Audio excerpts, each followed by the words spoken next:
starting chapter 12, Goat-Foot God.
Chapter 12.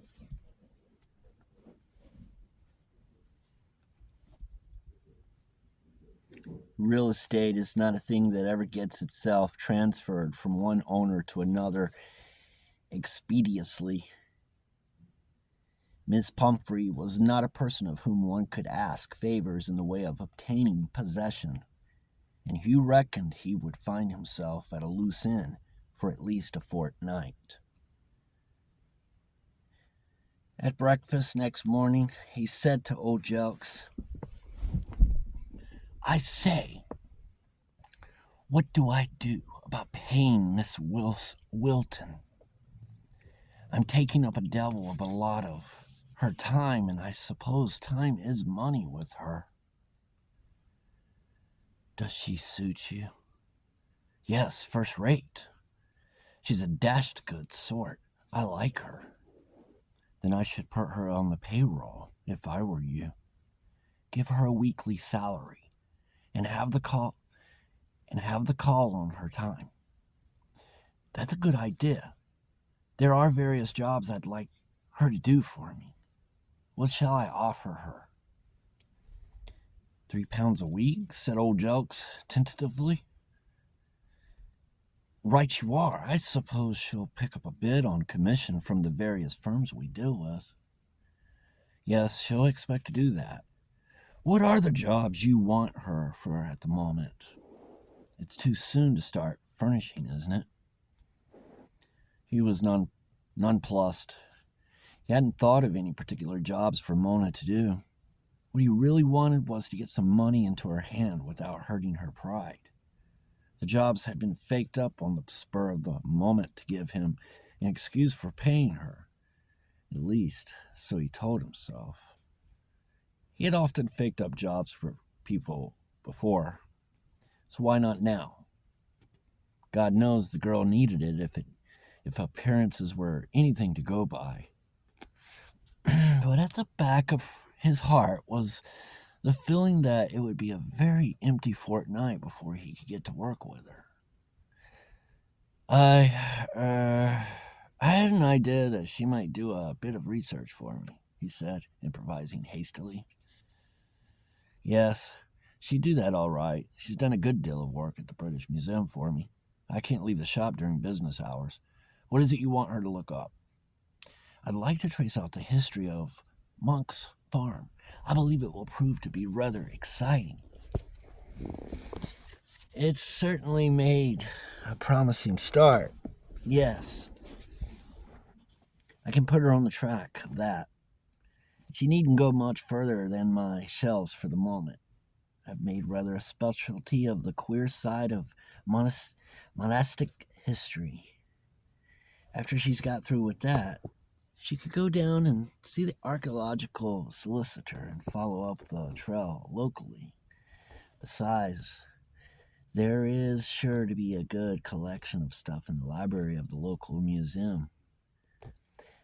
I bet there's plenty of material available for piecing together by anyone who knows as much as we do of the queer side of things. By Jove, that's a bright idea.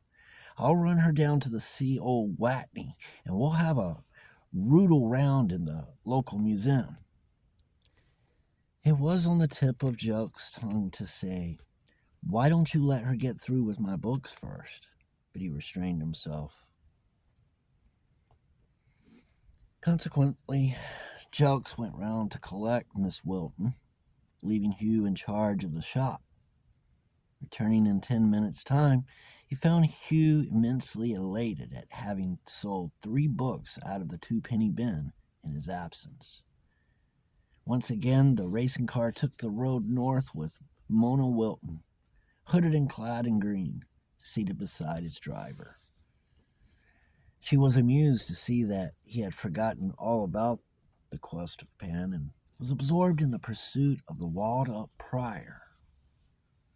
They called on Mr. Watney first, who threw up his hands in horror at the sight of them and cried, "Good God, do you want possession already? What do you take me for, a steam engine?"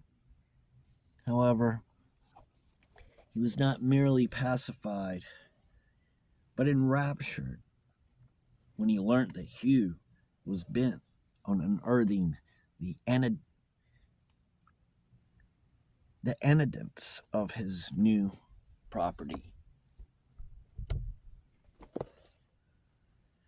The one thing Mr. Watney's soul yearned for was to dig over the ground and find more corpses. Hugh, however, was interested only in the circumstances that had led up to the mysterious crisis at the monastery. Mr. Watney gave him a hint of books to refer to and a note of introduction to the curator at the museum, and off they went. The curator, a Mr. Dis, proved to be just such another as Mr. Watney, and the two were apparently cronies, being respectively president and secretary of the local archaeological society. Mr. Dis murmured something about the printing of transactions, and Hugh took up the idea enthusiastically. After that, the museum and all it contained was his to do as he liked with. There are more ways than one of corrupting public servants. The museum was the proud possessor of the Abbey rolls, and they had the interesting experience of looking at the actual entry of the purchase of the Greek manuscripts from Erasmus's agent. The monks had paid £30 for them, a substantial sum in modern money. I expect Ambrosius thought those £30 were 30 pieces of silver before he had finished with them, said Hugh in Mona's car. What's that? Said the curator. It was a lot of money for those days, said Mona, tactfully heading him off. Then he was called away and left them in the hands of a youth with instructions to get them whatever they wanted. You gave him the list Mr. Watney had furnished, and the youth deposited a pile of books before them and disappeared. Now then, we'll share these out, said Hugh. I'm an adept at skipping. They got to work, and silence fell between them. Mona was the first to break the silence. "This is interesting," she said. "It's the ghost at the farm. The one Mr. Huggins swore wasn't there." Hugh left his chair and came round to her side of the table and sat down beside her, reading over her shoulder. The book that was open before them was an old bound volume of the proceedings of the local archaeological society, and the paper in question concerned local superstitions. According to the writer, Monk's farm bore a sinister local reputation and was about as thoroughly haunted as any place could be, and in order to justify his thesis, he gave an account of its history.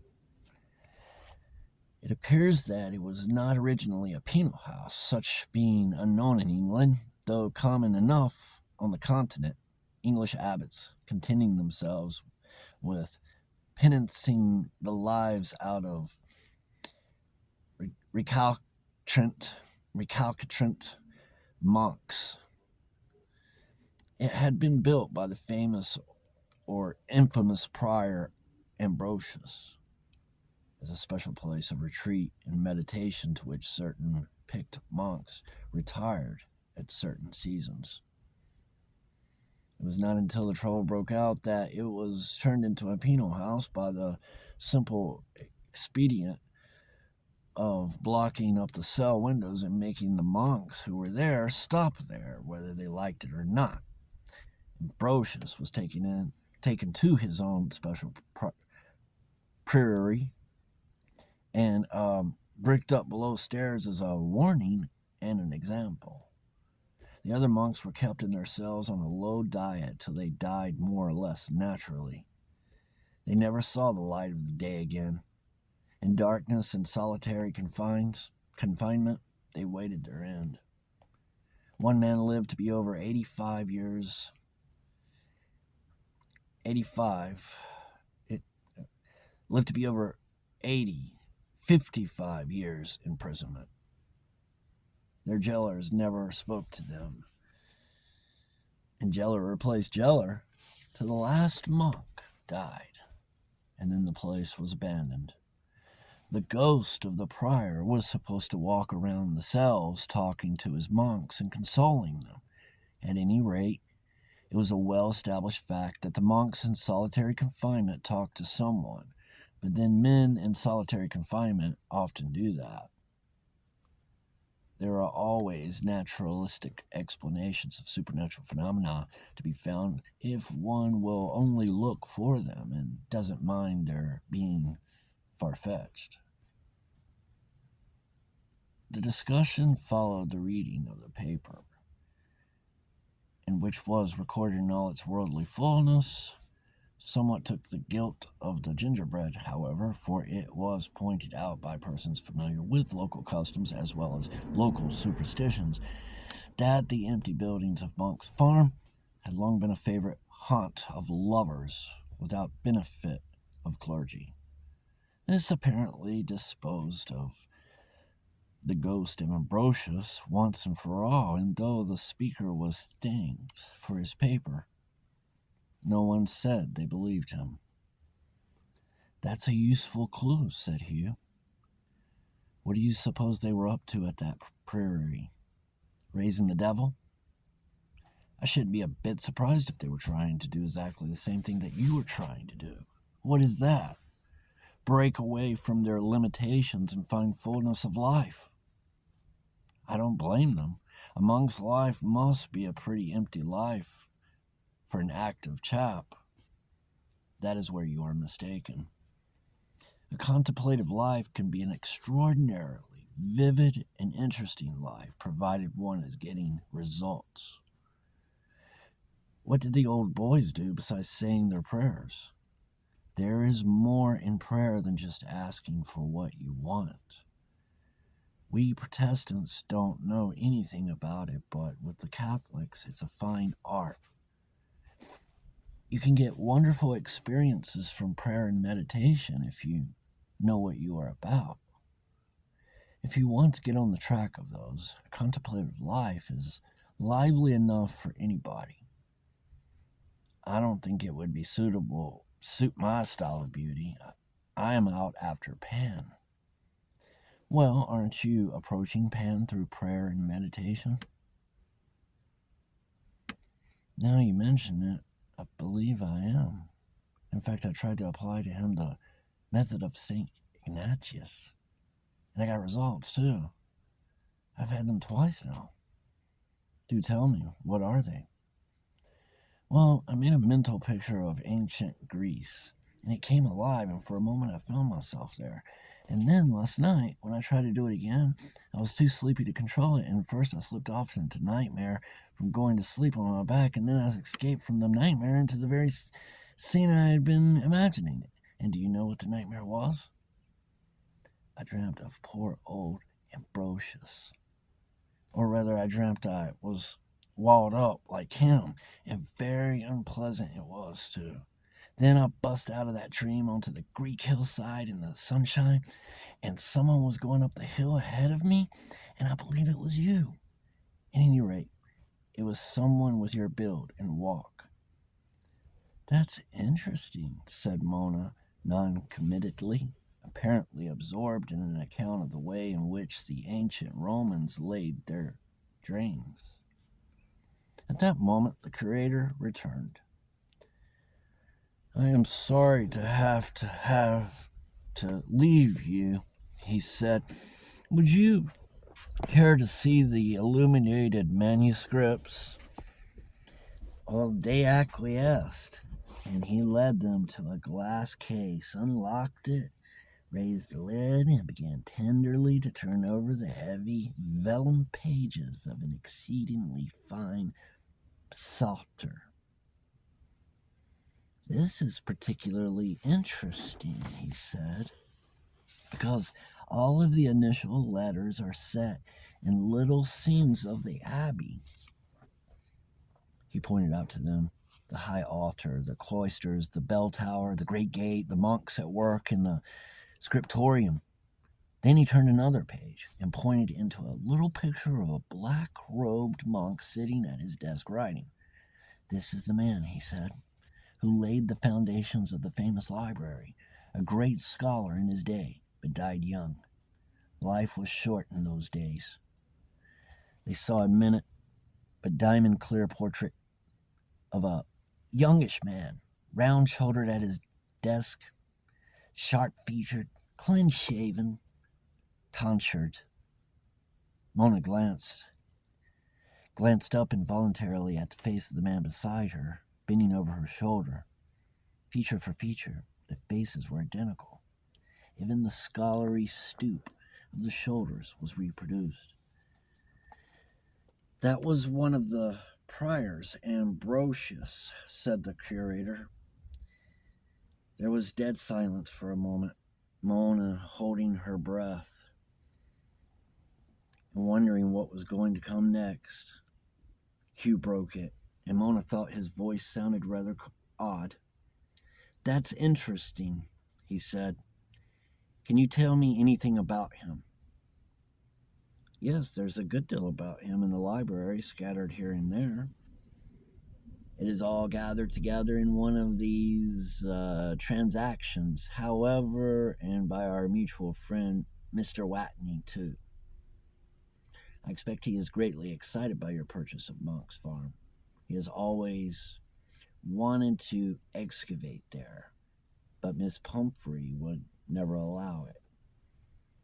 He said something about it, said Hugh, but I am afraid I did not encourage it. I did not fancy the idea of having my future garden all dug up. But, my dear sir, a garden has to be dug up. If I were in your place, I should tell Watney he can dig up the garden provided he'll manure it while he's about it. Let him have any bones he finds in return for the manure. Sounds good value, said Hugh. By the way, where did they plant Ambrosius after they held the inquest on him? Ah, now that's a curious story. There is a small monastery, in the town of the same order as once owned the abbey. The coroner offered the bones to them to enter their graveyard, but they declined them. So they were buried in the churchyard in the village. Evidently, Ambrosius died in bad odor, but you would not have thought they would have carried on the feud all these centuries, would you? I couldn't say. I know nothing about their habits, but whatever he had done, they might have let his bones rest among friends after all this lapse of time. Well, you know, they have very strict views. I have no doubt they were right, according to their lights. If you'll excuse me, I must get back to work. Perhaps you will return these books to the desk when you have finished with them? Hugh took the chair Mr. Dis had vacated and sat staring into space, making no attempt to start on the volume lying open in front of him. Mona, watching him, saw that he had gone very white and his eyes had a startled look in them. He looked up. Do you know he gave me quite a turn, seeing that picture of Ambrosius? It did me too, said Mona. It made me realize what that breaking up meant. There was the fellow sitting quietly at his desk studying the things that interested him, and all the time there was this breaking up business hanging over his head. What with seeing the actual place and dreaming about him last night, well, it gave me quite a turn. You might have been extraordinarily lucky in the way you have struck his trail. Yes, haven't we? Well, let's have a look at this paper and see what else there is to be seen. He began to skim rapidly, reading out excerpts to Mona, who listened, watching him and wondering what Mr. Jelks would have to say to the transaction. Mona felt a strong sense of responsibility to old Jelks for Hugh Paston. It was as if she had been allowed to take someone else's baby out for an airing. Born in 1477, read Hugh, the illegitimate son of a huckster's daughter, possibly got a bit of good blood in him somewhere, showed much marked promise in scholarship, that he was admitted to the Abbey School without fee, received the tonsure while still a youth, was in great favor with the abbot. His rapid promotion caused much jealousy. A special mission was sent to Rome to protest against the appointment of so young a man as prior. The old abbot lived to be 86, and for the last few years of his life was bedridden. Ambrosius, as prior, had complete control. Much jealousy and opposition. Ambrosius, a man of strong character, overbore the opposition and carried out his own policy. He was not a great building ecclesiastic, but he was a great scholar and collector. Much criticized for using funds to buy Greek manuscripts instead of a piece of the true cross that was on offer to the monastery. Influence of his enemies finally prevailed with Rome after the death of the old abbot. A mission of inquiry was sent to the abbey, and he was removed from his place as abbot-elect. Nothing further is heard of him. There is no record of his fate, death, or place of burial. I suppose this was written before they found the bones up at the farm. Although he added nothing to the structure of the abbey, he built a daughter house 3 miles away at Thorley, and there he appeared to have founded a solitary community of his own. Nothing is known of its nature, however. The records of this period of the abbey's history have been destroyed in a fire which burnt out a part of the famous library, and in which perished all the Greek manuscripts purchased from Erasmus. Well, that doesn't say much, but it tells us a good deal I wonder who lit that fire. Their new Dago abbot, probably.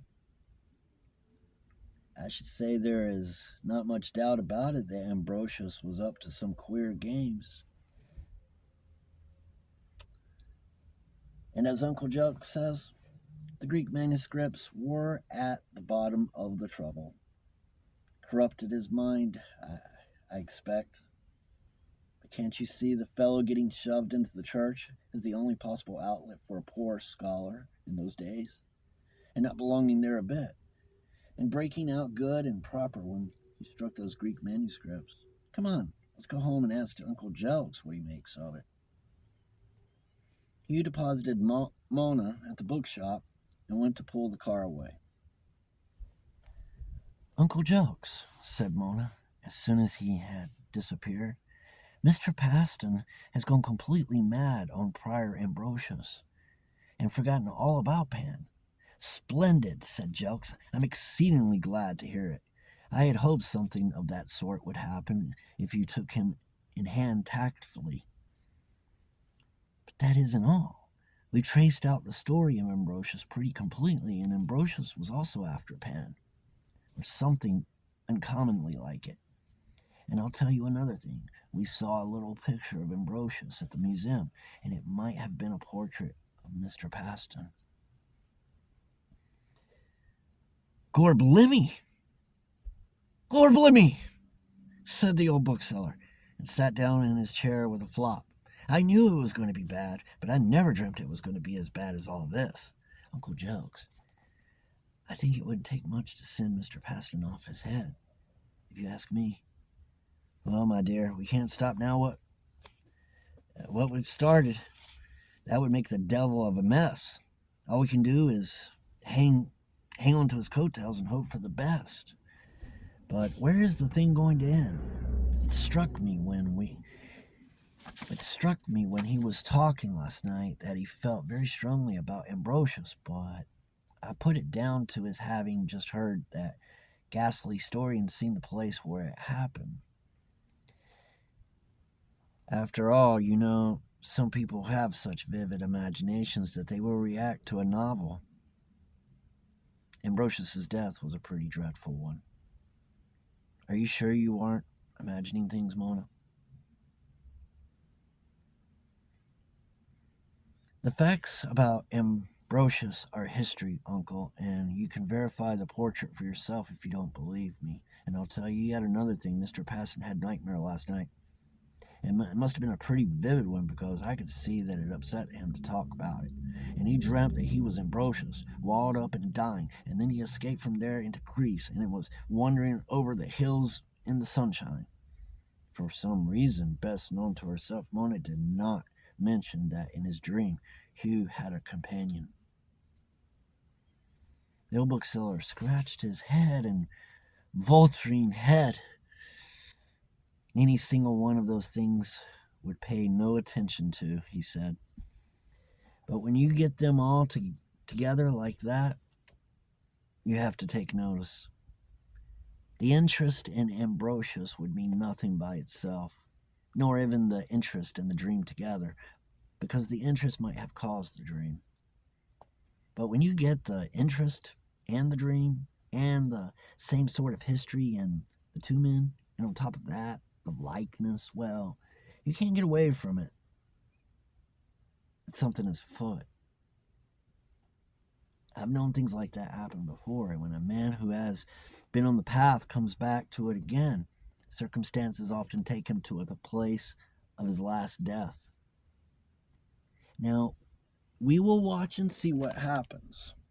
Hugh may start recovering the memories of his last life. Won't that be rather trying? Said Mona.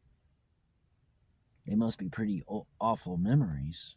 And what is going to happen when we get Pan in the monastery all mixed up together? Is a monastery a good place for the invocation of Pan? Goodness only knows, said the bookseller. This one ought to be. At that moment, Hugh returned, and they all sat down to one of the queer, scratched-up mills that the bookseller produced out of his hat, as it were, at any moment. That is chapter 12, The Goatfoot God by Dion Fortune.